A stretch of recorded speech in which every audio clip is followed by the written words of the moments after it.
ओम नमः शिवाय। हर हर महादेव। आप सभी का स्वागत है हमारे YouTube चैनल पर। आप सभी का दिन शुभ और मंगलमय हो। भगवान भोलेनाथ और माता पार्वती की कृपा आप सभी पर सदा हमेशा बनी रहे। आज हम लोग सोमवार व्रत की कथा को सुनेंगे। चलिए सोमवार की कथा प्रारंभ करती हूँ। बांसकल नामक ग्राम में किसी समय एक बिंदुक नामक ब्राह्मण रहता था। वह बड़ा अधम था, दुरात्मा और महापापी था। यद्यपि उसकी स्त्री बहुत सुंदरी थी, तो भी वो कुमार्ग पर ही चलता था। उसकी पत्नी का नाम चंचुला था। वह सदा उत्तम धर्म के पालन में लगी रहती थी, तो भी वह दुष्ट ब्राह्मण वेश्यागामी हो गया था। इस तरह कुकर्म में लगे हुए उस बिंदुक के बहुत वर्ष व्यतीत हो गए।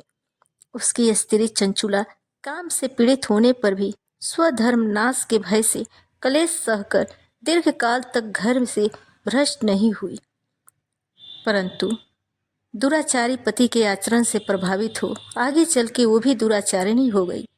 इस तरह दुराचार में डूबे हुए उन मूढ़ चित्त वाले पति पत्नी का बहुत सा समय व्यर्थ बीत गया।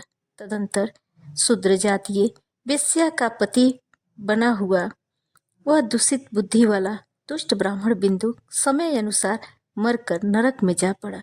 बहुत दिनों तक नरक का दुख भोग कर वह मूढ़ बुद्धि पापी विंध्य पर्वत पर भयंकर पिशाच हुआ।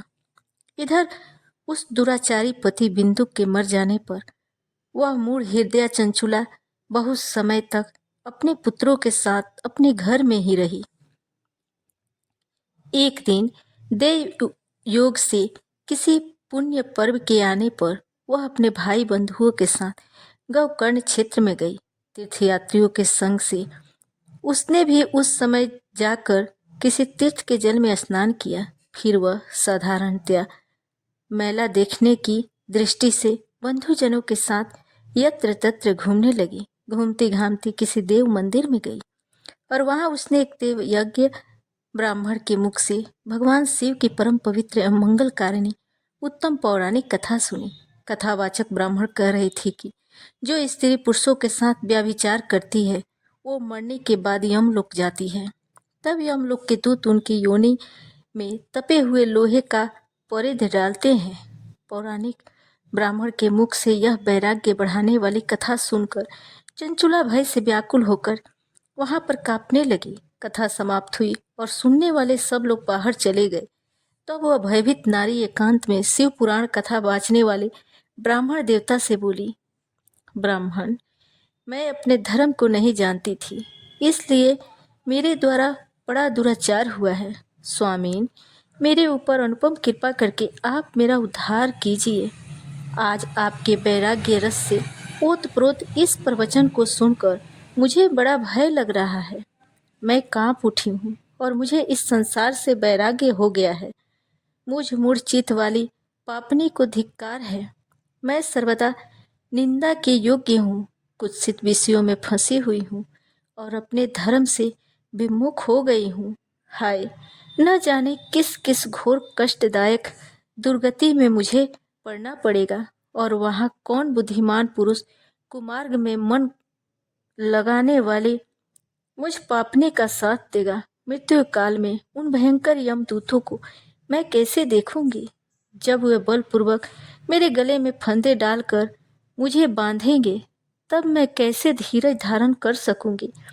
नरक में जब मेरे शरीर के टुकड़े टुकड़े किए जाएंगे, उस समय विशेष दुख देने वाली उस महायातना का वहां मैं कैसे सहूंगी? हाय, मैं मारी गई, मैं जल गई, मेरा हृदय विदीर्ण हो गया और मैं सब प्रकाश से नष्ट हो गई, क्योंकि मैं हर तरह से पाप में डूबी रही हूँ। ब्राह्मण, आप ही मेरे गुरु, आप ही मेरे माता और आप ही पिता हैं। आपके शरण में आई, मुझे दीन अबला पर आप ही उद्धार कीजिए। अब सूत जी कहते हैं, सौनक, इस प्रकार खेद और वैराग्य से युक्त चंचुला ब्राह्मण देवता के चरणों में गिर गई। तब उन बुद्धिमान ब्राह्मण ने उसे कृपा पूर्वक उठाया और इस प्रकार कहा, नारी, सौभाग्य की बात है कि भगवान शिव की कृपा से शिव पुराण की इस वैराग्य युक्त कथा को सुनकर तुम्हें समय पर चेत हो गया है। ब्राह्मण पत्नी, तुम डरो मत, भगवान शिव की शरण में जाओ। शिव की कृपा से सारा पाप तत्काल नष्ट हो जाता है।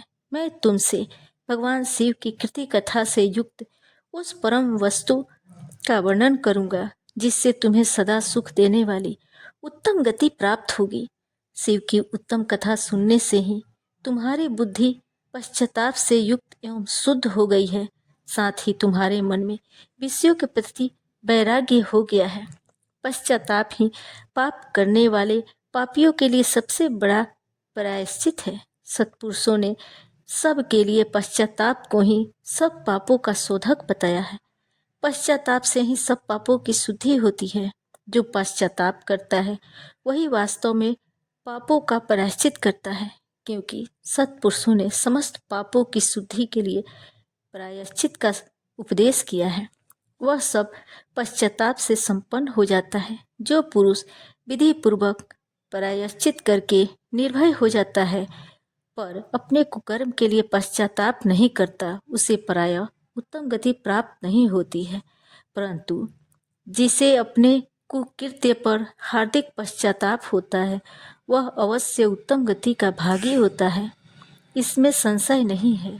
इस शिव पुराण की कथा सुनने से जैसे चित्त की शुद्धि होती है वैसे दूसरे उपायों से नहीं होती। जैसे दर्शन साफ करने पर निर्मल हो जाता है, उसी प्रकार इस शिव पुराण की कथा से चित्त अत्यंत शुद्ध हो जाता है, इसमें संशय नहीं है। मनुष्यों के शुद्ध चित्त में जगदम्बा पार्वती सहित भगवान शिव विराजमान रहते हैं। इससे वह विशुद्ध आत्मा पुरुष श्री सांब सदाशिव के पद को प्राप्त होता है। इस उत्तम कथा का श्रवण समस्त मनुष्यों के लिए कल्याण का बीज है। अतः यथोचित मार्ग से इसकी आराधना अथवा सेवा करनी चाहिए। वह भवबंधन रूपी रोग का नाश करने वाली है। भगवान शिव की कथा को सुनकर फिर अपने हृदय में उनका मनन एवं निधिध्यासन करना चाहिए। इससे पूर्णतया चित्त शुद्धि होती है। चित्त शुद्धि होने पर महेश्वर की भक्ति अपने दोनों पुत्रों ज्ञान और वैराग्य के साथ निश्चय ही प्रकट होती हैं। तत्पश्चात महेश्वर के अनुग्रह से दिव्य मुक्ति प्राप्त होती है, इसमें संशय नहीं है। जो मुक्ति से वंचित है उसे पशु समझना चाहिए, क्योंकि उसका चित्त माया के बंधन में आसक्त है। वह निश्चय ही संसार बंधन से मुक्त नहीं हो पाता। ब्राह्मण पत्नी, इसलिए तुम विषयों से मन हटा ले और भक्ति भाव से इस भगवान की पावन कथा को सुनो। परमात्मा शंकर की इस कथा को सुनने से तुम्हारे चित्त की शुद्धि होगी और इससे तुम्हें मोक्ष की प्राप्ति हो जाएगी। जो निर्मल चित्त से भगवान शिव के चरणारविंदों का चिंतन करता है उसकी एक ही जन्म में मुक्ति हो जाती है। यह मैं उत्तम सत्य कहता हूँ। अब सूत जी कहते हैं, सौनक, इतना कहकर वे श्रेष्ठ शिव भक्त ब्राह्मण चुप हो गए। उनका हृदय करुणा से आर्द्र हो गया था। वे शुद्ध चित्त महात्मा भगवान शिव का ध्यान में मगन हो गए। इसके बाद बिंदु की पत्नी चंचुला मन ही मन प्रसन्न हो उठी। ब्राह्मण का उक्त उपदेश सुनकर उसके नेत्रों में आनंद के आंसू छलक आए थे। वह ब्राह्मण पत्नी चंचुला हर्ष भरे हृदय से उन श्रेष्ठ ब्राह्मण के दोनों चरणों में गिर पड़ी और हाथ जोड़कर बोली, मैं कृतार्थ हो गई। तत्पश्चात उठकर वैराग्य युक्त उत्तम बुद्धि वाली स्त्री जो अपने पापों के कारण आतंकित थी, उस महान शिव भक्त ब्राह्मण से हाथ जोड़कर गदगद वाणी में बोली, ब्राह्मण, शिव भक्तों में श्रेष्ठ स्वामी, आप धन्य हैं, परमार्थदर्शी हैं और सदा परोपकार में लगे रहते हैं, इसलिए श्रेष्ठ साधु पुरुषों में प्रशंसा के योग्य हैं। साधु, मैं नरक के समुद्र में गिर रही हूँ, आप मेरा उद्धार कीजिए, उद्धार कीजिए। पौराणिक अर्थ तत्व से संपन्न जिस सुंदर शिव पुराण की कथा को सुनकर मेरे मन में संपूर्ण विषयों से वैराग्य उत्पन्न हो गया है, उसे इस शिव पुराण को सुनने के लिए मेरे मन में बड़ी श्रद्धा हो रही है। सूत जी कहते हैं, ऐसा कहकर हाथ जोड़कर उनका अनुग्रह पाकर चंचुला उस शिव पुराण की कथा को सुनने की इच्छा मन में लिए उन ब्राह्मण देवता की सेवा में तत्पर हो वहां रहने लगी। तदंतर शिव भक्तों में श्रेष्ठ और शुद्ध बुद्धि वाले ब्राह्मण देवता ने उसी स्थान पर उस स्त्री को शिव पुराण की उत्तम कथा सुनाई। इस प्रकार उस गौकर्ण नामक महाक्षेत्र में उन्हीं श्रेष्ठ ब्राह्मण से उसने शिव पुराण की परम उत्तम कथा सुनी, जो भक्ति, ज्ञान और वैराग्य को बढ़ाने वाली तथा मुक्ति प्रदान करने वाली है। उस परम उत्तम कथा को सुनकर ब्राह्मण पत्नी अत्यंत कृतार्थ हो गई। उसका चित्त सिद्ध ही शुद्ध हो गया। फिर ब्राह्मण शिव के अनुग्रह से उसके हृदय में शिव के सगुण रूप का चिंतन होने लगा। इस प्रकार उसने भगवान शिव में लगी रहने वाली उत्तम बुद्धि पाकर शिव के सच्चिदानंदमय स्वरूप का बारंबार चिंतन आरंभ किया। तत्पश्चात समय के पूरे होने पर भक्ति, ज्ञान और वैराग्य से युक्त हुई चंचुला ने अपने शरीर को बिना किसी कष्ट के त्याग दिया। इतने में ही त्रिपुर शत्रु भगवान शिव का भेजा हुआ एक दिव्य विमान द्रुत गति से वहां पहुंचा। उस परम उत्तम कथा को सुनकर ब्राह्मण पत्नी अत्यंत कृतार्थ हो गई। उसका चित्त शीघ्र ही शुद्ध हो गया। फिर भगवान शिव के अनुग्रह से उसके हृदय में शिव के सगुण रूप का चिंतन होने लगा। इस प्रकार उसने भगवान शिव में लगी रहने वाली उत्तम बुद्धि पाकर शिव के सच्चिदानंदमय स्वरूप को बारंबार चिंतन आरंभ किया। तत्पश्चात समय के पूरे होने पर भक्ति, ज्ञान और वैराग्य से युक्त हुई चंचुला अपने शरीर को बिना किसी कष्ट के त्याग दिया। इतने में ही त्रिपुर शत्रु भगवान शिव का भेजा हुआ एक दिव्य विमान द्रुत गति से वहां आ पहुंचा, जो अपने अपने गणों से संयुक्त और भांति भांति के शोभा साधनों से संपन्न था। चंचुला उस विमान पर आरूढ़ हुई है और भगवान शिव के श्रेष्ठ पार्षदों ने उसे तत्काल शिवपुरी में पहुंचा दिया। उसके सारे मल धुल गए थे। वह दिव्य रूप धारिणी दिव्यांगना हो गई थी। उसके दिव्य अवयव उसकी शोभा बढ़ाते थे। मस्तक पर अर्धचंद्र और मुकुट धारण किए वह गौरांगी देवी शोभाशाली दिव्य आभूषणों से विभूषित थी। शिवपुरी में पहुंचकर उसने सनातन देवता त्रिनेत्रधारी महादेव जी को देखा। सभी मुख्य देवता उनकी सेवा में खड़े थे। गणेश जी, भृंगी, नंदीश्वर और वीरभद्रेश्वर आदि उनकी सेवा में उत्तम भक्ति भाव में उपस्थित थे। उनकी अंग कांति करोड़ों सूर्यों की भांति प्रकाशित हो रही थी। कंठ में नील चिन्ह शोभा पाता था। 5 मुख और प्रत्येक मुख में 3 नेत्र थे। मस्तक पर अर्धचंद्राकार मुकुट शोभा देता था। उन्होंने अपने बामांग भाग में गौरी देवी को बिठा रखा था, जो विद्युत पुंज के समान प्रकाशित थी। गौरीपति महादेव जी की कांति कर्पूर के समान गौर थी। उनका सारा शरीर श्वेत भस्म से भासित था। शरीर पर श्वेत वस्त्र शोभा पा रहे थे। इस प्रकार परम उज्ज्वल भगवान शंकर का दर्शन करके वह ब्राह्मण पत्नी चंचुला बहुत प्रसन्न हुई। अत्यंत प्रीतिपूर्वक होकर उसने बड़ी उतावली के साथ भगवान शिव को बारंबार प्रणाम किया।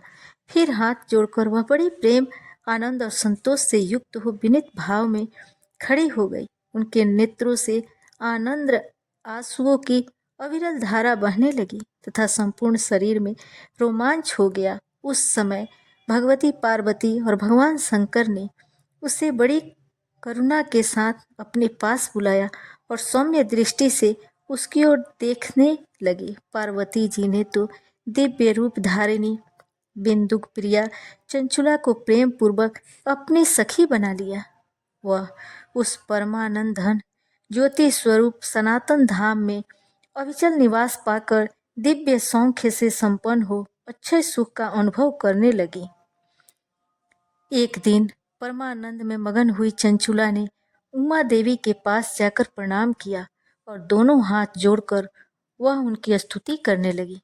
चंचुला बोली, गिरिराज नंदिनी स्कंद में मनुष्यों ने सदा आपका सेवन किया है। समस्त सुखों को देने वाली शंभु प्रिय आप ब्रह्म स्वरूपिणी हैं, विष्णु और ब्रह्मा आदि देवताओं द्वारा सेव्य हैं। आप ही सगुण और निर्गुण हैं तथा आप ही सूक्ष्म सच्चिदानंद रूपिणी आभा प्रकृति हैं। आप ही संसार की सृष्टि, पालन और संहार करने वाली हैं। तीनों गुणों का आश्रय भी आप ही हैं।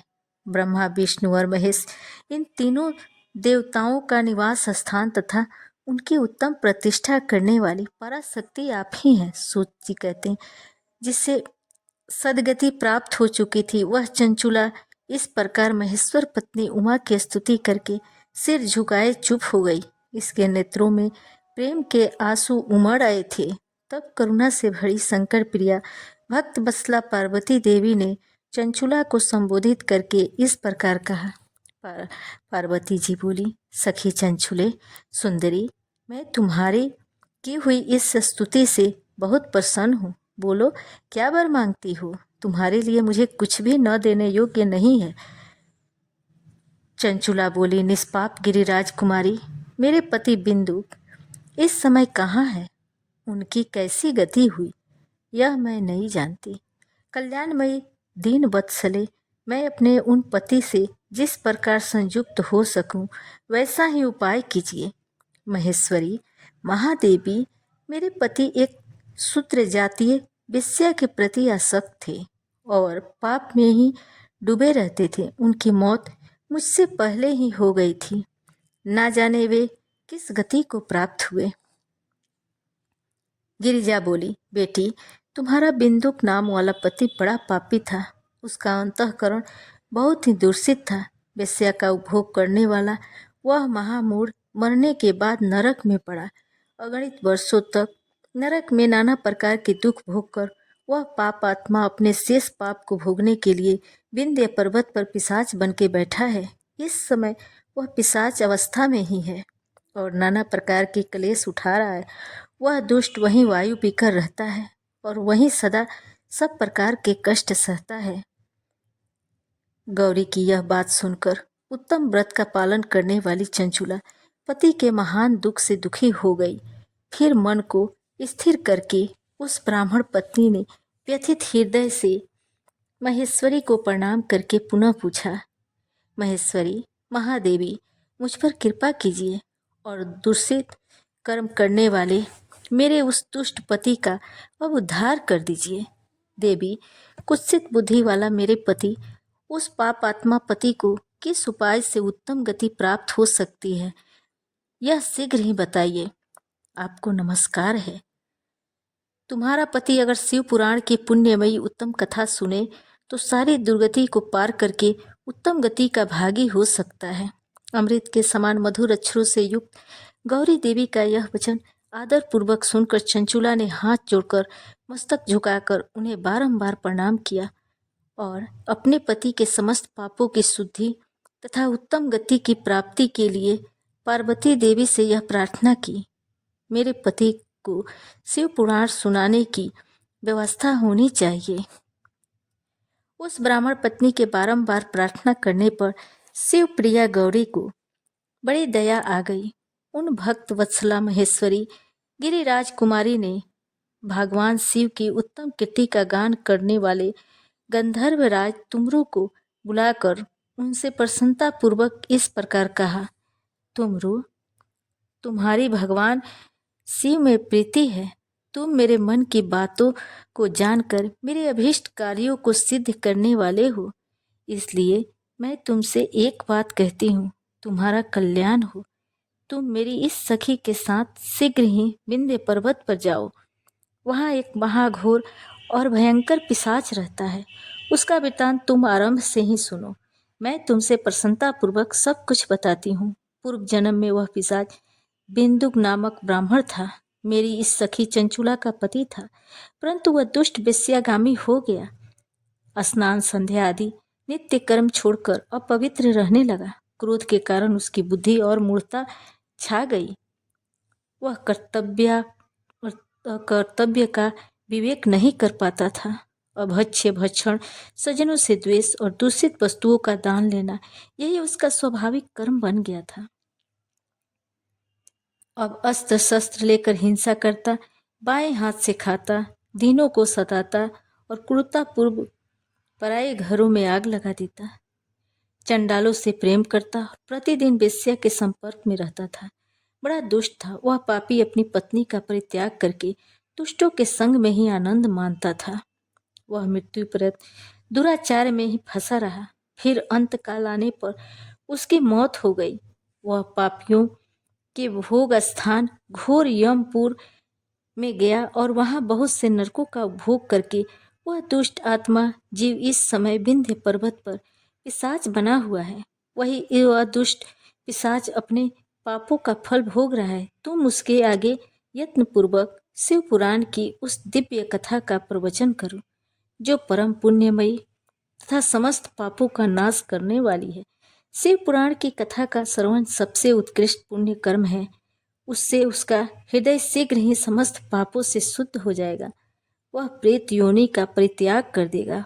उस दुर्गति से मुक्त होने पर बिंदुक नामक पिशाच को मेरी आज्ञा से विमान में बैठाकर तुम भगवान शिव के समीप ले आओ।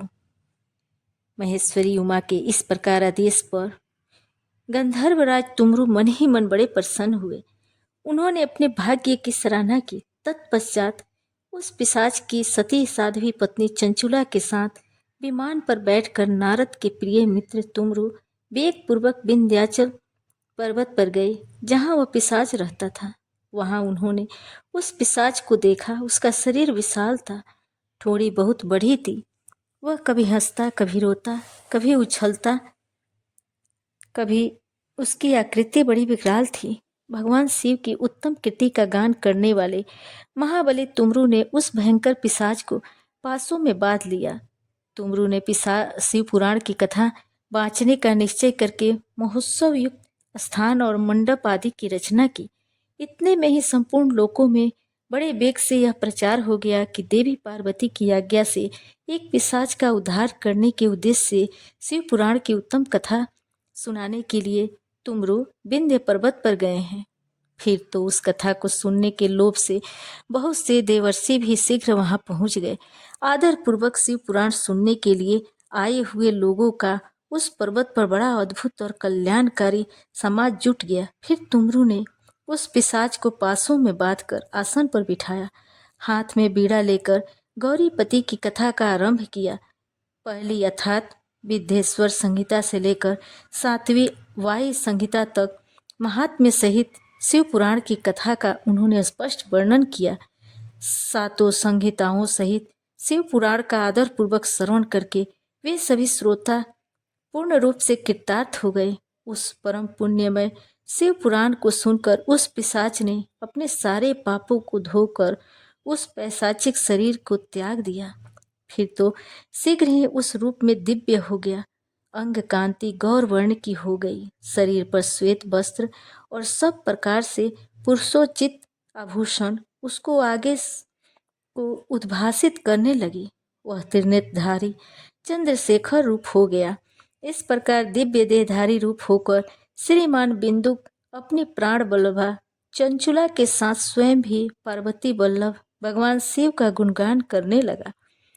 उसकी स्त्री की इस प्रकार से सुशोभित देख वे सभी देवर्षि बड़े विस्मित हुए। उनका चित्त परमानंद से परिपूर्ण हो गया। भगवान महेश्वर का वह अद्भुत चरित्र सुनकर वे सभी श्रोता परम कृतार्थ हो प्रेम पूर्वक श्री शिव का यशोगान करते हुए अपने अपने धाम को चले गए।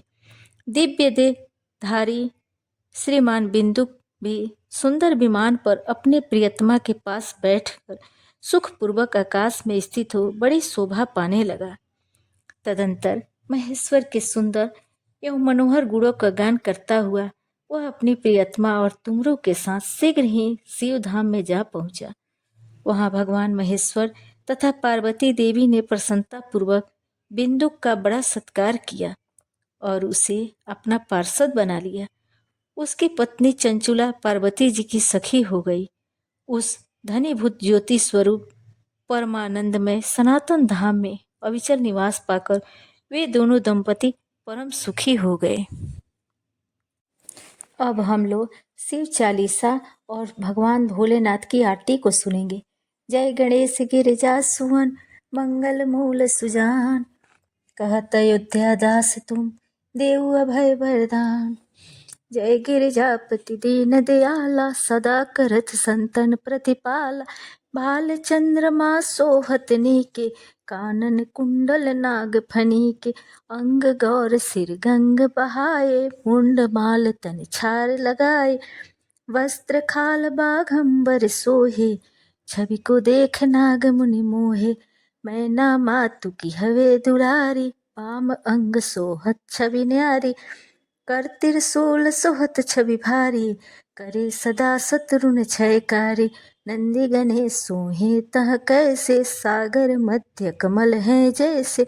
कार्तिक श्याम और गण राऊं, या छवि को कही जात न काऊं। दीवन जब ही जाय पुकार, तब ही दुख प्रभु आप निवारा। किया उपद्रव तारक भारी, देवन सब मिली तुम ही जुआरी। तुरंत सड़ासन आप पठायो, लौ निर्मेष मह मारी गिरायो। आप जलंधर असुर सहारा, सुयस तुम्हार विदित संसार। त्रिपुरासुर सन युद्ध मचाई, सबहि कृपा करि लीन बचाई। किया तपहि भगीरथ भारी, पुरव प्रतिज्ञाता सुपुरारी। दानिन मह तुम सम को नाई, सेवक स्तुति करत सदाई। वेद नाम महिमा तव गाई, अकत अनादि भेद नहीं पाए। प्रगटे उदधि मंथन में ज्वाला, जरत सुरासुर भये बिहाल। न दया तह करी सहाय, नीलकंठ तब नाम कहाय। पूजन राम चंद्र जब कीना, जीत के लंक विभीषण दीन। सहस कमल में हो रहे धारी, किन्न परीक्षा तब ही पुरारी। एक कमल प्रभु राखेहु सोई, कमल नयन पूजत चहु सोई। कठिन भक्ति देखी प्रभु शंकर, भये प्रसन्न दिए इछित वर। जय जय जय अनंत अविनाशी, करत कृपा सबके घट बासी। दुष्ट सकल नित मोहि सतावै, ब्रह्मत रहे मोहि चैन न आवे। त्राहि त्राहि मैं नाथ पुकारो, यही अवसर मोहियान उबारो। ले त्रिशूल शत्रुन को मारो, संकट ते मोहियान उबारो। माता पिता भ्राता सब कोई, संकट में पूछत नहीं कोई। स्वामी एक है आस तुम्हारी, आय हरहूँ अब संकट भारी। धन निर्धन को देत सदाई, जो कोई जाचे सो फल पाई। स्तुति कही विधि करहु तुम्हारी, क्षमहु नाथ अब चूक हमारी। शंकर हो संकट के नाशन, विघ्न विनाशन मंगलकार। योगी यति मुनि ध्यान लगावे, नारद सारद शीस नवावे। नमो नमो जय नमः शिवाय, सुरबर मादिक पार न पाए।